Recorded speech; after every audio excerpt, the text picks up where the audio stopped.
सोमवार के व्रत को लेकर मान्यता है कि इस व्रत को करने से भगवान शिव अपनी भक्तों की मुराद जल्दी पूरी होती है।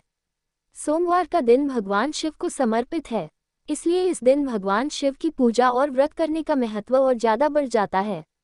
यदि आप सोमवार के व्रत करते हैं तो आपको सोमवार व्रत कथा पढ़ना बेहद जरूरी है, क्योंकि इसके बिना आपका व्रत अधूरा माना जाता है। सोमवार व्रत कथा पौराणिक मान्यतानुसार भगवान शंकर को प्रसन्न करने के लिए किसी भी तरह के खास विशेष पूजन की आवश्यकता नहीं होती, क्योंकि कहा जाता है एक बार किसी एक नगर में एक साहूकार था।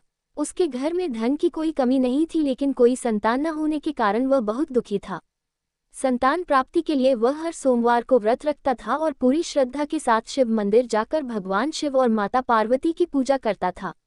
उसकी भक्ति देखकर एक दिन मां पार्वती प्रसन्न होकर भगवान शिव से साहूकार की मनोकामना पूर्ण करने का निवेदन किया। पार्वती जी के आग्रह पर भगवान शिव ने कहा कि हे पार्वती, इस संसार में हर प्राणी को उसके कर्मों का फल मिलता है और जिसके भाग्य में जो हो उसे भोगना ही पड़ता है। लेकिन पार्वती जी ने साहूकार की भक्ति देखकर उसकी मनोकामना पूर्ण करने की इच्छा व्यक्त की। माता पार्वती के आग्रह पर शिवजी ने साहूकार को पुत्र प्राप्ति का वरदान तो दिया, लेकिन उन्होंने बताया कि यह बालक 12 वर्ष तक ही जीवित रहेगा। माता पार्वती और भगवान शिव की बातचीत को साहूकार सुन रहा था, इसलिए उसे न तो इस बात की खुशी थी और न ही दुख। वह पहले की भांति शिवजी की पूजा करता रहा। कुछ समय के बाद साहूकार की पत्नी ने एक पुत्र को जन्म दिया। जब वह बालक 11 वर्ष का हुआ तो उसे पढ़ने के लिए काशी भेज दिया गया। साहूकार ने पुत्र के मामा को बुलाकर उसे बहुत सारा धन देते हुए कहा कि तुम इस बालक को काशी विद्या प्राप्ति के लिए ले जाओ। तुम लोग रास्ते में यज्ञ कराते जाना और ब्राह्मणों को भोजन दक्षिणा देते हुए जाना। दोनों मामा भांजे इसी तरह यज्ञ कराते और ब्राह्मणों को दान दक्षिणा देते काशी नगरी निकल पड़े। इस दौरान रात में एक नगर पड़ा जहां नगर के राजा की कन्या का विवाह था, लेकिन जिस राजकुमार से उसका विवाह होने वाला था वह एक आंख से काना था। राजकुमार के पिता ने अपने पुत्र के काना होने की बात को छुपाने के लिए सोचा क्यों न उसने साहूकार के पुत्र को दूल्हा बनाकर राजकुमारी से विवाह करा दूं। विवाह के बाद इसको धन देकर विदा कर दूंगा और राजकुमारी को अपने नगर ले जाऊंगा। लड़के को दूल्हे के वस्त्र पहनाकर राजकुमारी से विवाह करा दिया गया।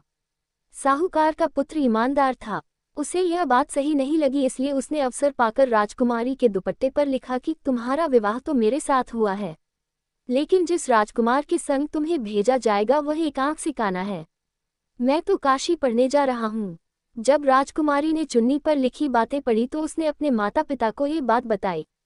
राजा ने अपनी पुत्री को विदा नहीं किया, फिर बारात वापस चली गई। दूसरी ओर साहूकार का लड़का और उसका मामा काशी पहुंचे और वहां जाकर उन्होंने यज्ञ किया।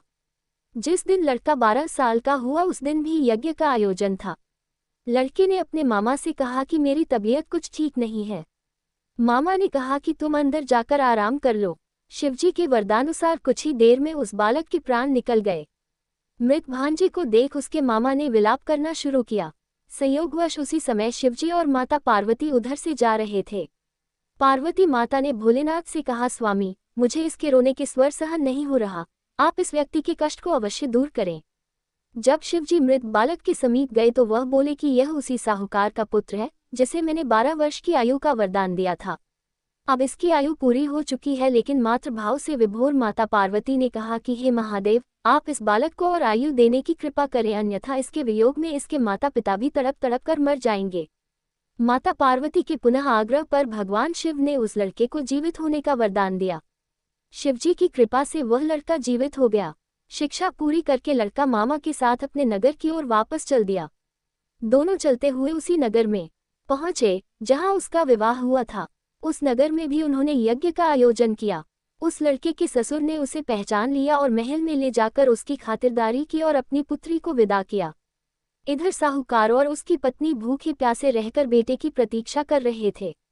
उन्होंने प्रण कर रखा था कि यदि उन्हें अपने बेटे की मृत्यु का समाचार मिला तो वह भी प्राण त्याग देंगे, परंतु अपने बेटे के जीवित होने का समाचार पाकर वह बेहद प्रसन्न हुए। उसी रात भगवान शिव ने साहूकार के स्वप्न में आकर कहा, हे श्रेष्ठी, मैंने तेरे सोमवार के व्रत करने और व्रत कथा सुनने से प्रसन्न होकर तेरे पुत्र को लंबी आयु प्रदान की है। इसी प्रकार जो कोई सोमवार व्रत करता है या कथा सुनता और पढ़ता है उसके सभी दुख दूर होते हैं और सभी मनोकामनाएं पूर्ण होती हैं। अगर हमारी वीडियो अच्छी लगे तो चैनल को लाइक और सब्सक्राइब करना ना भूले।